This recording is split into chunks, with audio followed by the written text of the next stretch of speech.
Hi, I'm Tashara Tavernier. Well, actually, sorry, I'm Tashara Carnahan. Just stated my maiden name there. Sorry about that. And this is the Learning Teaching Interaction for lessons 6 through 8. I'll start by talking about the Family Life Education Chapter 3. One point that it made in there was that successful programs are evaluated by goals and objectives. And I thought that the workshop that I'm going to be doing isn't going to be considered successful or a failure until the evaluation is put into place based on what we want our audience to know. And so when my partner and I created our evaluation, we based it off of our learning goals and objectives, and based on if our audience doesn't learn those objectives, then that would be considering our workshop to be a failure. And so we don't want that. We want to be able to teach our audience and have the objectives that we put in place be able to come through in the evaluations. And then I also liked the point that it made about how group members have different visions for just the program in general, and how it can be really difficult to work with partners when a common goal isn't the same. And I thought that this was definitely true with our group. Gabby and I are partners, and at some points our vision for what we wanted the workshop to be didn't mesh, and we had to really work hard and kind of talk to each other and kind of get a greater understanding about what each other wanted to see in the program and implement both ideas. This can lead to a greater understanding of your partner as well as the other aspects of the material in your workshop, because you're working from a different point of view. The Appendix E was the Code of Ethics, and it guides behavior so that you're professional. And I thought that this was interesting because the Code of Ethics are everywhere. We see them in our everyday lives. We have a Code of Ethics in society for how we should act and dress and talk to people, but we just don't call it that. And then I thought of my own experience being a primary teacher, how we kind of have a code of ethics that we have to abide by that's outlined in the manual. We have to have a second teacher in the room, and they have to be the same gender unless you're married. And it's really based on relational ethics, where you have a caring relationship and that's your goal, and then you have periodic evaluation, which is you go to church each Sunday and you see your class and you teach them and you develop those relationships that way. And then how I thought that ethical principles are more important than mandatory principles, just because they're needing to be acted on, and they're needing to be worked on during our workshop, and how we need to be respecting different backgrounds and differences of others, and we need to also provide a safe learning environment and also encourage everyone to participate. And that's part of the code of ethics that we need to be working on in order to implement into our workshop.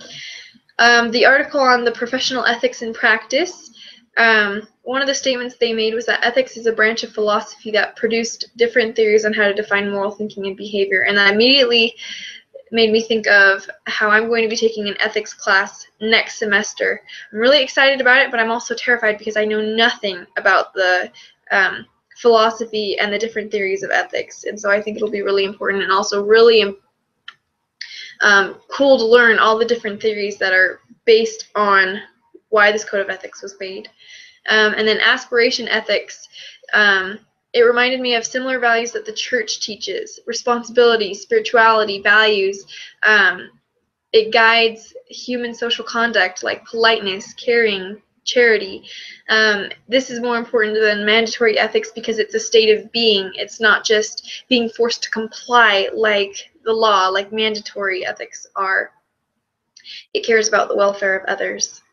The article on the boundaries between parent and family education or therapy was a really cool article. I liked how it talked about how participants can share stories and express their feelings and values, but they shouldn't recount traumatic memories or ventilate unresolved feelings. And this kind of made me think of how this crosses the boundary of family life education into therapy, and it reminded me of sacrament talks, because sometimes people like to go into really deep and emotional stories that really shouldn't be recounted in front of the pulpit in a spiritual meeting. And the same thing goes for family life education. People should not be doing that in that kind of setting. It should be just for therapy.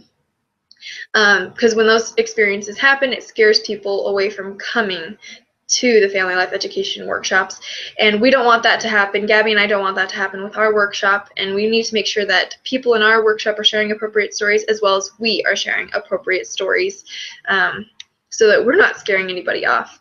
The levels of family involvement. Level 2, specifically the information advice, is our workshop, because it's a one-time workshop. We're trying to get a large group of people to discuss practical ways to get help from pornography addictions.